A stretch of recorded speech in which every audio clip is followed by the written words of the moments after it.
న్యూస్‌లో El Nino అనే పేరు చాలా సార్లు వినే ఉంటారు. అసలు ఎల్ నినో అంటే ఏంటి అనేది మనం సింపుల్‌గా తెలుసుకునే ప్రయత్నం చేద్దాం. ఇప్పుడు పసిఫిక్ మహాసముద్రం ఉంది గదా! ఈ పసిఫిక్ మహాసముద్రంలో ఈ నీళ్లనేటివి సాధారణ పరిస్థితుల్లో హై ప్రెషర్‌లో ఉంటాయండి. మన ఇండియా అనేది లో ప్రెషర్‌లో ఉంటుంది. ఇప్పుడు గాలులనేవి హై ప్రెషర్ నుంచి లో ప్రెషర్ వైపు వీస్తాయి. అంటే ఇండియా లో ప్రెషర్‌లో ఉంది కాబట్టి, పసిఫిక్ సముద్రం హై ప్రెషర్‌లో ఉంది కాబట్టి, ట్రేడ్ విండ్స్ గానీ, మాన్సూన్ విండ్స్ గానీ అంటే ఋతుపవనాలు బలంగా వీస్తాయండి ఇండియా వైపు. అప్పుడు మాన్సూన్ బాగా ఉండి వర్షాలు బాగా పడతాయి. ఇది సాధారణంగా ఉండే పరిస్థితి. మరి ఎల్ నినో వచ్చినప్పుడు ఏమైతుందంటే పసిఫిక్ మహాసముద్రం అనేది వేడెక్కుతుందండి. ఈ వేడెక్కడం వల్ల హై ప్రెషర్ కాకుండా లో ప్రెషర్ క్రియేట్ అవుతుంది అక్కడ. అంటే మన ఇండియన్ రీజియన్ దగ్గర ప్రెషర్స్ పసిఫిక్ సముద్రం దగ్గర ఉన్న ప్రెషర్ డిఫరెన్స్ అనేది చాలా తగ్గిపోతుంది. కాబట్టి పసిఫిక్ సముద్రం నుంచి ఇండియా వైపు వీచే గాలులు అంత స్ట్రాంగ్గా ఉండవు, చాలా వీక్గా వీస్తాయి అనమాట.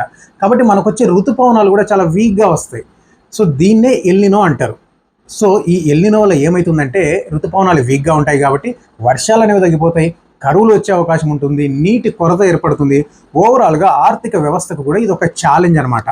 సో ఇదండి ఎల్ నినో అంటే. మైక్రో డీటెయిలింగ్లోకి వెళ్లకుండా సింపుల్గా ఎక్స్ప్లెయిన్ చేయడం జరిగింది. ఇంకా ఏమైనా డౌట్స్ ఉంటే కింద కామెంట్ చేయండి. Thank you so much.